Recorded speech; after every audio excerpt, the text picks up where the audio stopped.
আমি আগে তর্ক করতাম, শব্দের ধার শান দিতাম,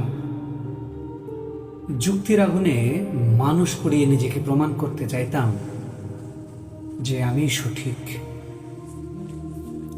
জিততে চাইতাম কারণ ভাবতাম জয় মানেই সত্য, শেষ কথা বলার অধিকারই সম্মানের।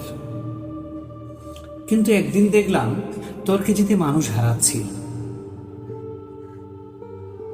কথায় জিতে সম্পর্ক ভাঙছি, চুপ করিয়ে দিয়ে হৃদয়ের দরজা বন্ধ করছি।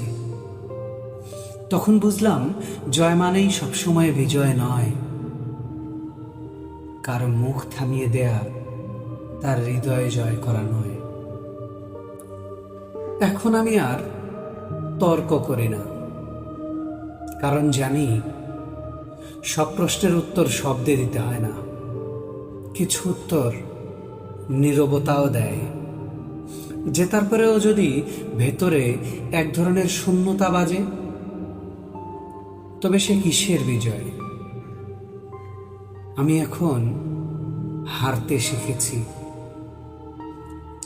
কারণ কিছু হারা আসলে নিজের অহংকারকে হারানো। বলুন তো, যে তর্কে সম্পর্ক হারাই সে তর্কে জিতেই বা কি লাভ?